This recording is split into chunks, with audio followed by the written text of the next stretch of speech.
está dizendo o seguinte: olha, eu preciso pregar, mas para que essa palavra do mistério me seja dada, ei você, irmãozinho, que nunca ninguém ouviu falar lá de Corinto, ore por mim. E vocês acham que Paulo pediu essa oração porque Paulo acreditava que essa oração faria efeito? Sim. Paulo acreditava que era essa oração dos irmãos que o encheria da palavra de Deus. Então, se o próprio Paulo é assim, que dirá nós, né, meus irmãos? Então, alguma pergunta até aqui ou podemos continuar? Então, Deus deixará de fazer certas coisas se não orarmos? Aí agora tem duas respostas possíveis, eu vou dar a minha opinião. Vocês lembram do início da aula? Quando nós oramos sobre rogue ao Senhor que envie ceifeiros? Aí nós fazemos o seguinte: o Senhor pediu para enviar trabalhadores. Porque enviar trabalhadores é justo e bom. Se nós não orarmos, ninguém vai orar, Deus vai enviar trabalhadores? Aí se a gente falar que não, então fica a pergunta: então Deus vai deixar de fazer o que é justo e bom? Se a gente não orar, Deus deixa de fazer então o que é justo? Agora nós vamos solucionar isso daqui. Veja bem, vou dar um exemplo que vai ficar para a criança entender. Veja bem. É justo que nós matemos a fome do faminto? Sim ou não? Sim. É justo que matemos a fome do faminto roubando de outro? Não. Algo ser justo não diz somente sobre o fim que se quer alcançar.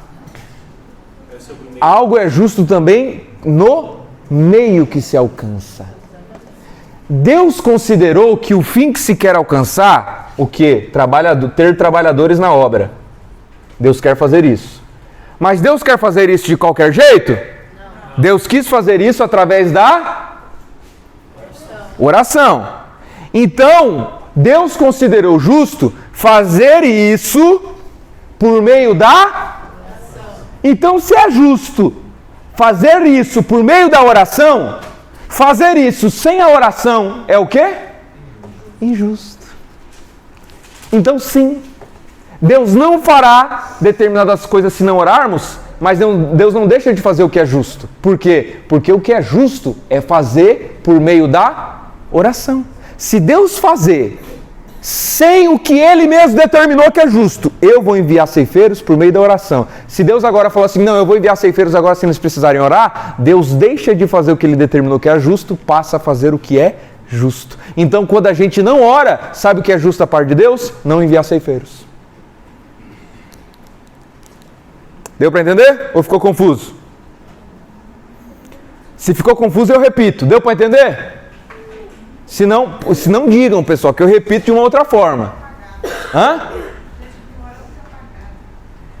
Ô Luiz. Vamos lá. Deus considerou que é justo curar alguém através da oração de outra pessoa. Isso é justo. É justo curar alguém através da oração de outra pessoa. Isso é justo. Mas se essa outra pessoa não ora, o que é justo Deus fazer? O que é justo? Não curar. Por que não curar? Porque justo Deus determinou que justo é curar este alguém por meio da oração sua. Por exemplo, é justo as pessoas ouvirem o Evangelho? Sim. Então Deus não poderia fazer anjos pregar o Evangelho para todo mundo? Poderia, não poderia? Mas Deus considerou justo levar a pregação do Evangelho por meio daí? Se Deus considerou que é justo levar a pregação por meio da igreja, por que hoje Deus não faz Ele mesmo mandando um anjo pregando para todo mundo? Porque Ele considerou isso injusto. Ele considerou que isso não fosse bom. Bom seria a pregação por meio da igreja. Então, quando Deus deixa de fazer coisas quando a gente não ora, é porque é bom que Deus não faça quando a gente não ore. Porque se Deus fazer sem a gente orar, sabe o que vai acontecer com a igreja? Não orará mais. É bom que Deus sare a terra do povo? Mas é bom que Deus sare a terra do povo sem o clamor? Não. Então Deus não deixa de fazer o que é bom. Por quê? Porque se o povo não ora, sabe o que é bom e justo? Já que vocês não oraram, bom e justo então é não sarar a terra. Deu para entender a resposta desse ponto ou ficou confuso? Um exemplo. Você tem um filho. Eu tenho um filho. Você quer pagar uma faculdade para ele boa. E você considerou que isso é justo e bom, desde que ele seja um filho educado e te obedeça. Então é justo e bom pagar a faculdade do filho, desde que ele seja educado e te obedeça. Suponhamos que ele te desobedeça e ele vira um marginal. Você vai considerar que ainda é bom e justo fazer a mesma coisa? Não. Não. Então, nesse caso que ele virou um marginal, o que se torna bom e justo? Não pagar. Não fazer o que você queria. Então, Deus quer enviar trabalhadores porque é bom e justo. Mas se o povo não orar, o que Deus vai falar? Já que vocês não oraram, já que vocês não se quebrantaram, o que eu vou fazer? Nesse caso, bom e justo é vocês sofrerem. Nesse caso, bom e justo é eu retirar a minha mão. Nesse caso, bom e justo é não enviar mais trabalhadores para que a obra sofra, para que vocês sejam perseguidos. Deu para entender, pessoal? Deu para entender, minha irmã? Jarlen? Deu para entender ou não? Fala a verdade, hein? Deu para entender, Mari? Éder, Lucilene? Aleluia. Alguma pergunta? E se nós não orarmos, sabe sobre quem recairá o peso daquilo que Deus deixou de fazer? Sobre nós. Lembra do profeta Ezequiel? Ezequiel, eu estou mandando você ir profetizar para esse povo. Se você não for profetizar e eles morrerem no pecado, você será culpado deste sangue deles. Se Deus nos chamou para orar por algumas coisas e nós não orarmos, quando essas coisas não acontecerem, a mão de Deus cairá sobre nós, porque Deus considerou que não é bom fazer o que Ele quer fazer sem que você ore o que Ele exigiu. É bom que Deus perdoe a pessoa? Sim. Ele quer perdoar? Sim. Mas se Ele perdoar a pessoa sem ela se arrepender, isso é bom e justo? De forma alguma. Não. Então, como Deus estabeleceu fazer coisas por meio da oração, se a gente não orar, Deus não fará, e Deus não deixa de fazer o que é justo e bom. Por quê? Porque se a gente não orar, justo e bom é Deus não fazer mesmo. É Deus deixar a gente sofrer. Não, e Deus incomoda, né? E Deus incomoda. E Ele coloca na sua cabeça aquela pessoa e você tem... Mas, meu Deus, eu não conheço essa pessoa, não tenho intimidade, eu não vejo há tantos mil anos. Vai orar. Perfeito. Deus incomoda, Deus vai dando chance. Deus vai colocando peso, até que se a gente não ceder, esse peso da oração se retira. Aí, meus irmãos, aí o negócio vai ficar estreito.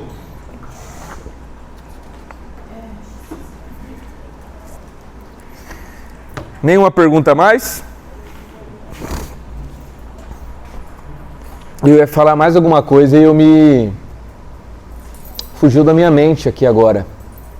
Vamos lá.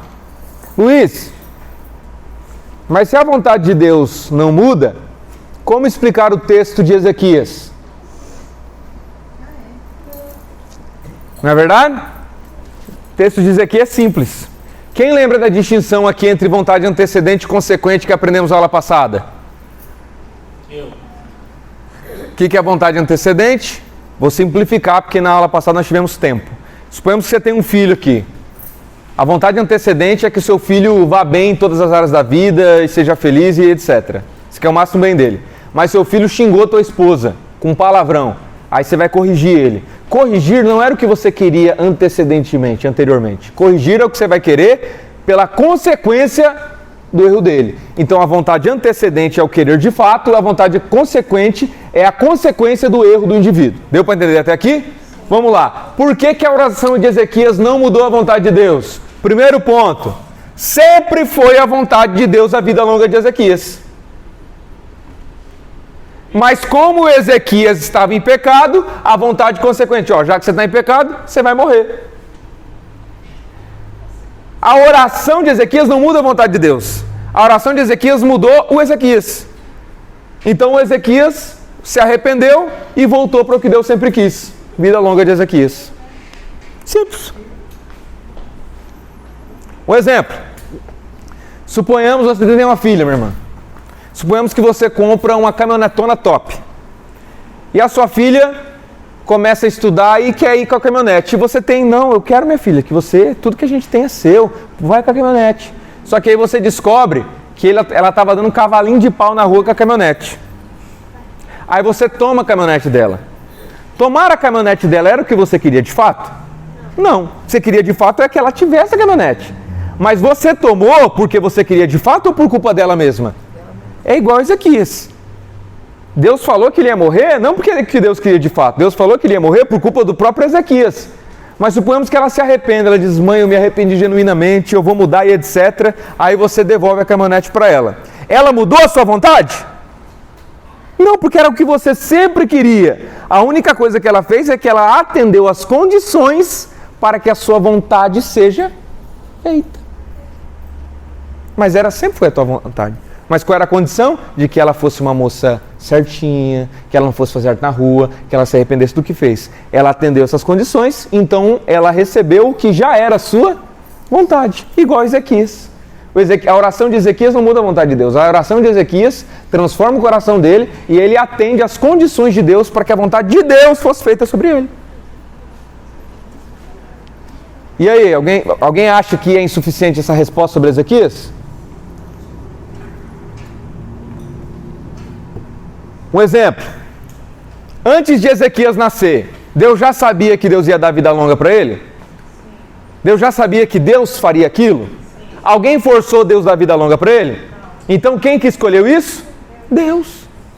Então se Deus, desde a eternidade, na mente dele, Deus já sabia e já tinha escolhido dar vida longa para Ezequias, significa que sempre foi a vontade de Deus.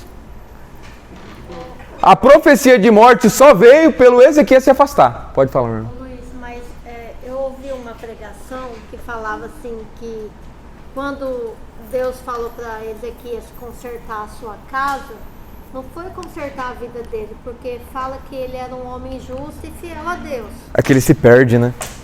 Mas que, tipo assim, que era para ele consertar a família mesmo, porque depois o descendente dele que reinou depois dele foi um homem injusto. E ele só nasceu nesses anos que ele teve de vida a mais. Uhum. Então, como se explica isso? Não, mas essa explicação de que Deus mudou de ideia e essa mudança de ideia foi o pior, fere todos os princípios da teologia cristã de um Deus imutável que a sua vontade é perfeita. Entendeu? Você olha aí, era melhor Ezequias ter morrido porque não teria nascido tal pessoa. Uai, mas foi Deus que decretou que o profeta voltaria. Então quer dizer que Deus escolheu o pior? Eu não acho essa uma boa explicação. A questão da família ou do que é consertar a casa, aí pode ser, não tem assim, nenhum ponto, né? Mas a questão da mudança, entre aspas, da aparente mudança da vontade de Deus, na verdade não foi. Na verdade era que Deus sempre quis que Ezequias tivesse vida longa. Até porque, embora os erros, Ezequias foi um bom rei.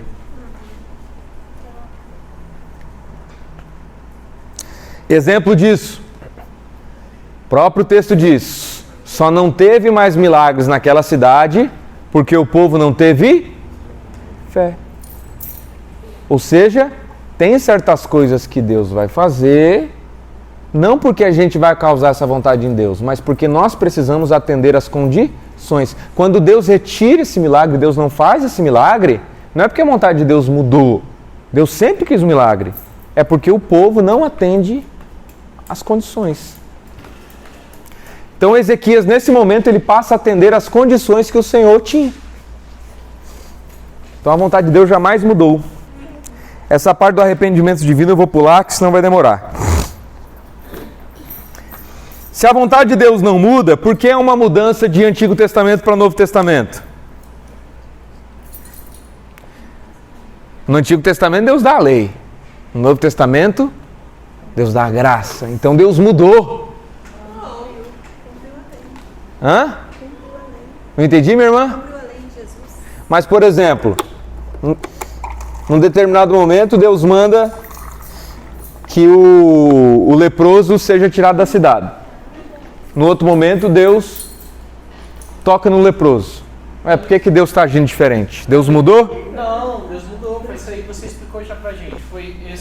A lei foi dada como vontade consequente para explicar para um povo de coração duro como que deveria viver, já que eles não sabiam como que era viver verdadeiramente. Perfeito. Nós lemos o texto bíblico aqui. Deus nunca quis essa lei super complexa do Antigo Testamento. Isso aí Deus deu porque o povo era duro de coração. O povo não tinha fé. Tá? E aí, mas tem uma coisa que não muda do Antigo para o Novo Testamento. Sabe o que é? Um Deus que busca o máximo bem. Lembra da hierarquia de bens que eu ensinei em Agostinho? Bens maiores e bens menores? Perfeitamente. Só que a forma de buscar o máximo bem muda, a depender do tempo e da época. Um exemplo. Suponhamos que nós estivéssemos no deserto. Todos aqui estão no meio do deserto e não tem água. E só tem 2 galões de água aqui. E eu sou o líder. E eu falo assim, ó, cada um só vai beber 1 copinho desse de água por dia. Eu estou sendo um líder mau? Depende. Hã? Depende. Por que depende? Porque se você está no deserto e vocês têm que passar por uma boa quantidade, preservação de água pode ser uma coisa boa. Então eu não estou sendo um mau líder. Você está sendo um bom líder. Eu estou sendo um bom líder, concorda? Se eu chegar aqui, todo mundo bebe o tanto de água, a gente vai morrer, 2 dias acabar a água e não vai todo mundo morrer de sede. Agora suponhamos que nós estamos aqui, em Nova Andradina, com fartura de água, e eu proíbo todos vocês de beber mais que 1 copinho desse de água por dia. Eu sou mal? Ué, mas é a mesma coisa. Não, situações diferentes. Situações diferentes. Porque a forma de se buscar o máximo bem muda em circunstâncias diferentes. Então Deus, tanto no Antigo quanto no Novo Testamento, Ele está buscando o máximo bem. Mas como as circunstâncias mudaram, muda-se a forma de se buscar esse máximo bem. Por isso que Hebreus diz que o Senhor veio, Cristo encarnou, na plenitude dos tempos, ou seja, mudou o tempo, mudou a consciência, então agora Deus passa a buscar o máximo bem de uma outra forma. Não porque Deus mudou, mas porque os tempos mudaram. Vou dar um exemplo. Irmã Lucilene, você tem filho, né? Quantos anos tem o mais velho? Mais velho, 21 anos. A forma como você repreende o seu filho hoje é a mesma forma que você repreendia quando ele tinha 4 anos? Ué, então você mudou? Você deixou de ser uma boa mãe, agora virou uma má mãe? Não. O que mudou? A circunstância. Porque ele tinha 4 anos, agora ele tem 21. Você repreendia de um jeito, agora você repreende de um jeito totalmente diferente. Mas nas duas formas você estava buscando o máximo bem dele. Então essa mudança de Antigo para Novo Testamento não é a mudança em Deus, é a mudança nos tempos e nas circunstâncias. Que horas são? 1h40. Alguma pergunta, pessoal? Nós vamos ter que passar bem rapidinho que o dom de línguas. Porque acho que só do dom de línguas ia dar umas 3 horas. Eita! Mas nós vamos passar bem resumidinho para ver assim o mais importante. A pergunta é, se a oração é o meio pelo qual Deus realiza a vontade dele, o que tem a ver oração em línguas? O que tem a ver? Que entendimento? Até o próprio Paulo, a gente ora e nem tem entendimento de estar orando. Qual é o sentido do dom de línguas? Chegou a hora de confirmar o pentecostalismo ou refutá-lo? Não, eu sou pentecostal, acredito no dom de línguas. Então nós não vamos fazer aqui uma defesa teológica da existência do dom de línguas. Nós não vamos, por quê? Porque não vai dar tempo. Então nós vamos focar aqui no significado teológico do dom de línguas. Meus irmãos, como isso é profundo. Beleza? Vamos lá. Qual é a página do dom de línguas? Dom de línguas. Eu vou apresentar o dom de línguas, tem mais, mas eu citei 4 autores. O dom de línguas segundo Vincent Chung, o dom de línguas segundo eu, Luiz Herege, o dom de línguas segundo Mateus Angel, o dom de línguas segundo Kenner Terry, e tem mais uns 3 ou 4 autores que nós vamos ver aqui. Antes de falar sobre o significado teológico do dom de línguas, eu quero apresentar algumas coisas aqui para vocês. Por quê? Porque esses teólogos por aí que não acreditam no dom de línguas, eles nos acusam de sermos uma inovação, que é o quê? Nunca teve esse dom de línguas na história da igreja, Está escrito na Bíblia. Mas eles dizem que na Bíblia o dom de línguas é idioma. É você fala em japonês sem conhecer.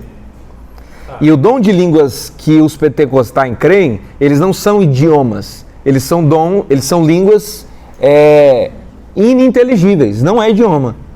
Me perdoe aqui, é basicamente o seguinte: tá. Isso aqui é algum idioma? Isso aqui tem algum significado por si? Não tem. O pentecostal crê nisso, e eu creio nisso. O não pentecostal, ele diz assim: não existe essa língua estranha, xalalalalalalala, que os irmãos oram. O que existe é o seguinte: você não conhece inglês, e Deus te dá o dom, do nada você está falando inglês, who are you, my friend, blá blá blá, é gospel. E aí o evangelho é pregado à pessoa com um idioma que você não conhecia. Deu para entender a diferença? Os presbiterianos creem assim. Nós cremos assim? Não, nós cremos dom de línguas. E aí os presbiterianos dizem o seguinte: cara, mas existe esse dom de línguas de vocês aí somente a partir de 1900 e bolinha, que teve o avivamento da Rua Azusa.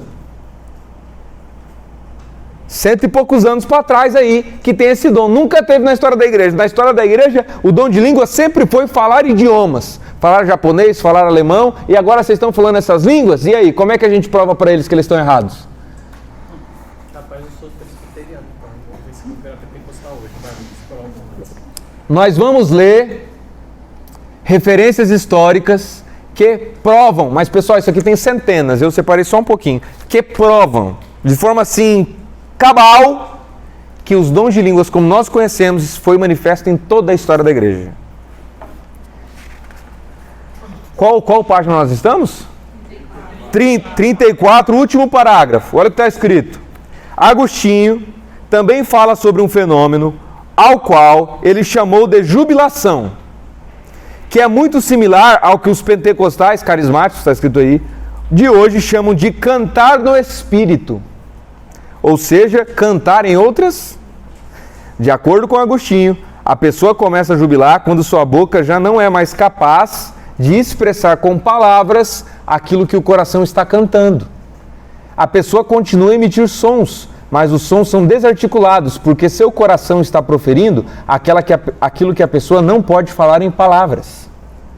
Então ele diz, agora abre aspas, literalmente Agostinho diz, sabe quando que Agostinho diz isso aqui? Século 4, 5. E a quem se deve a jubilação, senão ao Deus inefável? Por ele ser inefável, ninguém poderá expressá-lo com palavras. E se você não pode expressá-lo com palavras e nem se manter em silêncio, então não resta senão cantar em jubilação, para que seu coração alegre-se sem palavras e sua alegria exuberante não esteja restrita aos limites silábicos. O que é silábicos? Sílabas, palavras, idioma. O Agostinho está dizendo o seguinte, espera aí, nós queremos declarar as grandezas de Deus, cantar ao Senhor, louvar ao Senhor, agradecer a Deus, etc. Mas Deus é inefável. Se Deus é inefável, as palavras para expressar a este Deus também são inefáveis e não podem ser ditas pela razão humana. Então, se essas palavras não podem ser proferidas pela razão humana, mas a gente também não pode ficar em silêncio, começa então a jubilar e sair palavras que também são inefáveis, que não estão restritas aos idiomas humanos. Aí tem um autor chamado Ed Ensley. Ele faz um livro só sobre o tema da jubilação e ele prova, sabe o que é jubilação em toda a história da igreja? Falar em línguas como nós falamos. E aqui tem um monte, pessoal. Tem um monte. Veja só, o penúltimo parágrafo de baixo para cima aí. Ele então diz, acharam? Ele então diz. O que é isso aqui? Ele então diz. Isso aqui é no século II, segundo século da igreja. O que acontece? Tem um inimigo da fé, chamado Celso. Aí o inimigo da fé, chamado Celso, vai falar mal dos cristãos. E sabe o que ele disse que acontecia na reunião dos cristãos? Olha só. São somadas a essas promessas algumas palavras estranhas, ininteligíveis e fanáticas, cujo significado só isso aqui já prova. Então, na verdade, nessa história de que línguas estranhas é a língua dos anjos, essa é bobagem. Na verdade, nada mais é do que língua nenhuma. É língua nenhuma. Não tem significado. Quando Paulo diz em 1 Coríntios 14, ele diz que essa língua só Deus entende. Ou seja, nem anjo entende. Ninguém entende esse idioma. Só Deus. Tá? E aqui, pessoal, eu anotei aqui em toda a história da igreja. Falar línguas no primeiro século, falar em línguas no segundo século. Aí eu coloquei lá na Reforma, as pessoas falavam em línguas, cantavam em línguas. Coloquei mulheres aqui da Reforma. Meus irmãos, tem oração em línguas na história da igreja inteira, inclusive até cantar em línguas. Tudo aqui. Eu só não vou ler tudo isso aqui para não demorar. Tem manifestações do dom de línguas na Inglaterra, na Escócia, na Rússia, na França, muito antes de existir a igreja pentecostal, tá? Que a igreja pentecostal existe tem 100 e poucos anos. Muito antes de existir a igreja pentecostal, o dom de línguas se manifestou em toda a história da igreja, em todos os países. Fala, mano. Luiz, então nesse caso, existem dois dons de línguas? O dom de você falar em outros idiomas. Sim. O dom de você falar É exatamente isso que Paulo expressa em 1 Coríntios 14. Ele diz que quando falamos em línguas e o outro interpreta, eu falo entre mim e Deus. Mas quando falamos com o outro interpreta, a igreja é edificada. Então sim, tem duas manifestações. Embora em Atos 2 não tenha sido a manifestação da interpretação, tá? As pessoas se assustam porque às vezes as pessoas pensam que em Atos 2, não, cada um ouviu no seu próprio idioma, então eles pensam o seguinte, não, a pessoa falou em japonês e o irmão ouviu japonês, a pessoa falou em alemão e o irmão ouviu alemão. Não. Sabe o que aconteceu em Atos 2? Isso conforme o grego, só que não vai dar tempo da gente analisar tudo aqui. Conforme o grego, conforme tudo quanto é tipo de análise. Imagina só, 120 pessoas reunidas. Se essas 120 pessoas começou a falar japonês, começou a falar alemão, por que alguém olharia e diria, tá bêbado? No que eles viram embriaguez, ver pessoas falando japonês? Em grego? Não viram. Eles só os acusaram de embriaguez porque eles estavam falando palavras que ninguém entendia. Só que houve um milagre, cara. 120 pessoas falando em línguas. E o povo descrente ouvindo, e cada um no seu próprio ouvido ouvia cada um no idioma que ele nasceu. Imagina aqui que você está falando assim, tá, tá, tá, tá, tá, tá, tá, tá, tá, tá, tá, tá, tá, tá. Esse mesmo tá, tá, tá, tá, tá, ela ouve em mandarim, ela ouve japonês, ele ouve grego, ela ouve inglês, ela ouve espanhol, ela ouve italiano, ela ouve sírio, o outro ouve em hebraico, o outro ouve em aramaico, a mesma coisa.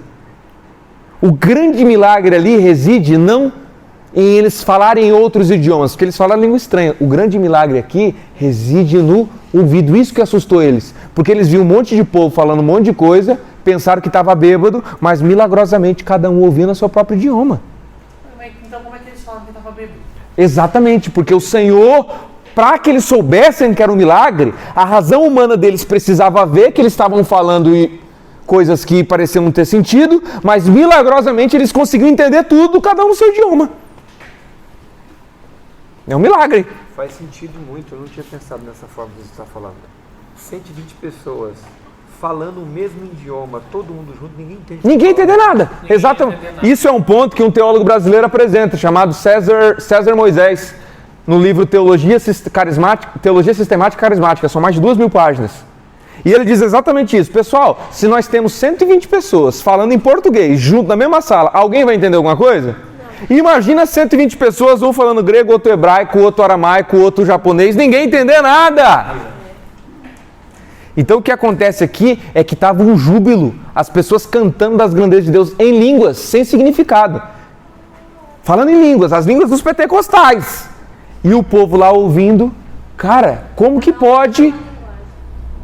Como que pode isso? Aí 3.000 pessoas se converteram. Mas Luiz, qual é o objetivo do dom de línguas? O que tem a ver o dom de línguas com amor? Primeiro, o dom de línguas com interpretação, esse princípio do Senhor de nos ensinar que a manifestação do Espírito ocorre por meio do corpo. Ela ora, mas se não tiver interpretação, não edifica a igreja. Eu tenho o dom de interpretação, mas se ela não orar em línguas, também não edifica a igreja. Então, no dom que age, precisando dos dois, a igreja é edificada. Mas Luiz, e no dom de línguas que não há